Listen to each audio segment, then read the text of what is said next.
ನಿತ್ಯ ನಿತ್ಯ ನೀವು ಎಷ್ಟೋ ಜೀವಗಳನ್ನು ಉದ್ಧಾರ ಮಾಡ್ಬೋದು. ಪ್ರತಿನಿತ್ಯವೂ ಕೂಡ ಕೊಂದು ಪಾಪ ತಿಂದು ಪರಿಹಾರ ಅಂತ ಹೇಳ್ತಾರಲ್ಲ, ನೀವು ಊಟ ಮಾಡೋದ್ರ ಮೂಲಕವಾಗಿ ಆ ಜೀವಗಳನ್ನು ಉದ್ಧಾರ ಮಾಡ್ಬೋದು. ಈಗ ಒಂದು ಸಸ್ಯ ಅಂತ ತಗೊಳ್ಳಿ, ಈ ಸೃಷ್ಟಿ ಚಕ್ರದಲ್ಲಿ ತುಂಬ ಕೆಳಗಿದೆ ಅದು.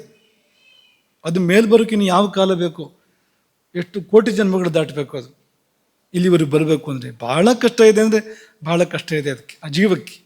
ಆದರೆ ಯಾರಾದ್ರೊಬ್ಬ ಒಳ್ಳೆ ಮನುಷ್ಯ ಅದನ್ನು ಸೇವನೆ ಮಾಡಿದರೆ, ಅವನು ಒಳ್ಳೆ ಮನಸ್ಸಿಟ್ಕೊಂಡು ಒಳ್ಳೆತನದಲ್ಲಿ ಜೀವನ ಮಾಡಿದರೆ ಅದಕ್ಕೆ ಒಳ್ಳೆಯದಾಗತ್ತೆ.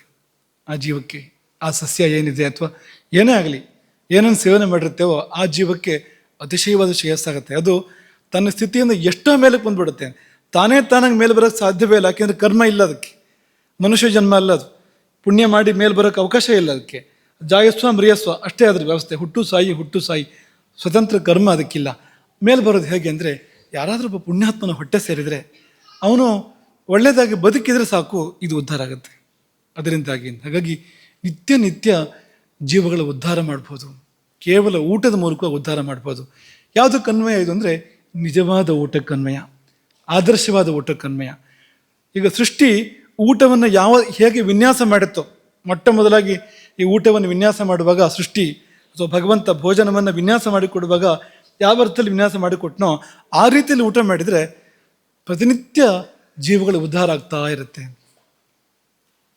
ಅದಲ್ಲದೆ ನಾವೀಗ ಬೇಡದೇ ಇರೋದು ಏನಾರು ಮಾಡಿದರೆ, ಊಟ ಮಾಡಿ ಶಕ್ತಿ ಪಡೆದು ಕೆಟ್ಟ ಕೆಲಸ ಮಾಡಿದರೆ ಆ ಜೀವದ ಶಾಪ ನಮಗಿರುತ್ತೆ. ಯಾವುದನ್ನು ತಿಂದವೋ ನಾವು ಅದರ ಶಾಪ ನಮಗಿರುತ್ತೆ. ಯಾಕೆಂದರೆ ಇನ್ನು ನನ್ನನ್ನು ಸದುಪಯೋಗ ಮಾಡಲಿಲ್ಲ, ನನ್ನನ್ನು ಹಿಂಸೆ ಮಾಡಿದೆ, ಕೊಂದೆ, ತಿಂದು ಕೆಟ್ಟ ಕೆಲಸ ಮಾಡಿದೆ. ಹಾಗಾಗಿ ಅದರ ಶಾಪ ನಮಗಿರುತ್ತೆ. ಆಹಾರ ಮುಂದೆ ನಮಗೆ ದುರ್ಲಭ ಆಗ್ತಾ ಹೋಗ್ಬೋದು. ಬರುವ ಜನ್ಮಗಳಲ್ಲಿ ನಾವು ಉಪವಾಸ ಬಿದ್ದು ಪ್ರಾಣ ಬಿಡುವ ಸಂದರ್ಭಗಳು ಕೂಡ ಬರ್ಬೋದು.